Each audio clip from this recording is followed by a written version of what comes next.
We are resisting all the way here in Aotearoa. We are alive all over the world, and we refuse to be erased, and we will not be erased.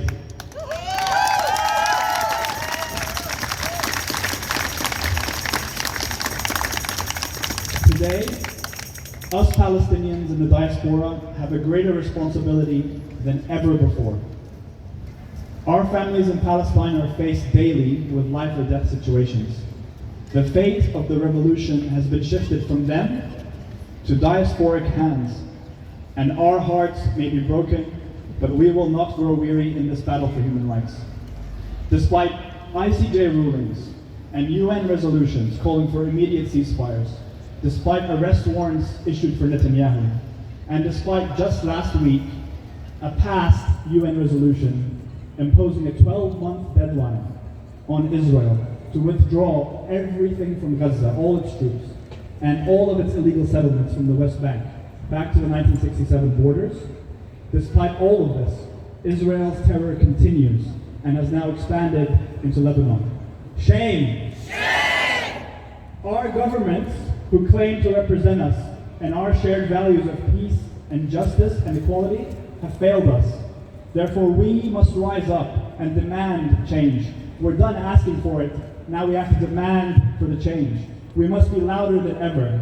We must demand that sanctions be placed, that the ambassador be expelled, that all economic and political ties with genocide Israel be severed. We must demand they be held accountable. So I ask you all of you, please be resilient. Please keep boycotting. Please keep pushing your members of parliament, your governments, not to just speak, but to act.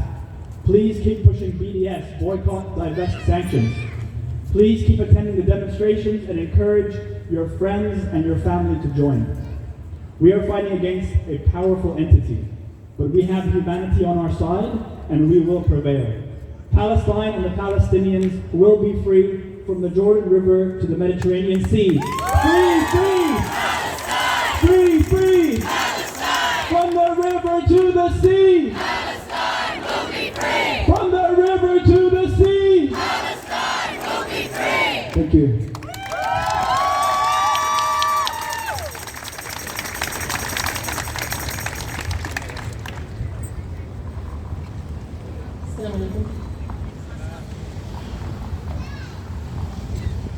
My heart is pounding as I'm standing next to all of you again after 3 months of being away, thinking, this is the action that will change it.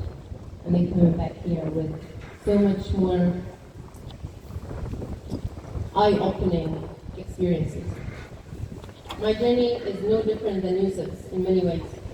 Being on a humble ship called Hamdallah, the 10 years old Palestinian boy who was displaced and has since turned his back to the world facing Palestine, was an eye-opening mission. The heat was increasing as we drove closer to the fire. I could notice that within the interpersonal dynamic of the vessel, the various meetings on land and even the ship itself had engine issues.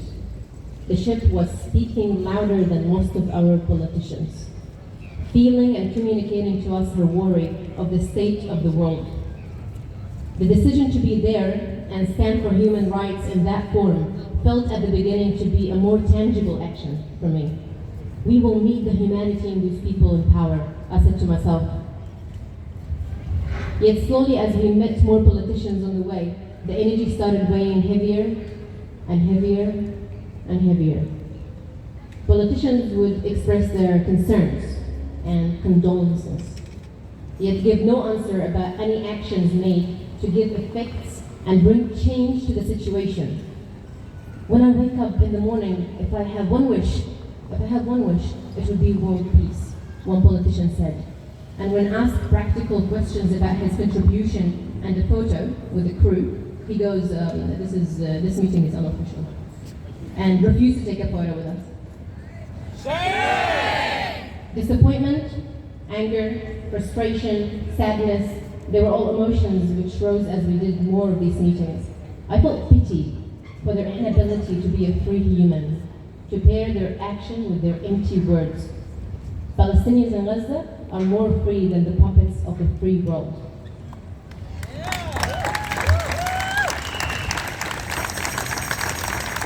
The genocide in Gaza was escalating even more as we drew the deadline of deciding whether to stay on board until Gaza or stop just before that.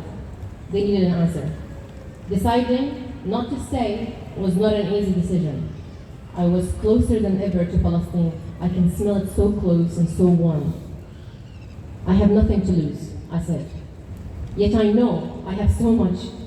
I have an amazing community, lively life, dear nephews, my sisters, parents, my work. I've got the gift of life. And I'm reminded that to live for a cause is harder than to die for it. To live with this responsibility and be willing to risk it all, live it to the fullest, and put it all on the line. With every choice I make for this movement, for liberation of Palestine and the whole world. Palestine is not a country anymore. It is an ideology of justice, of humanity, compassion, equality, and freedom. As for us, to shift the current and balance the scale, we need to learn from each other and make this a consolidated global movement.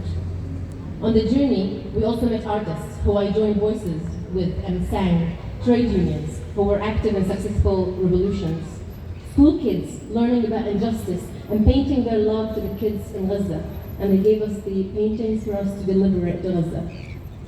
Local solidarity groups who are committed to continuously meet with their governments and protest, media teams who were covering Hamdallah and the aim of it.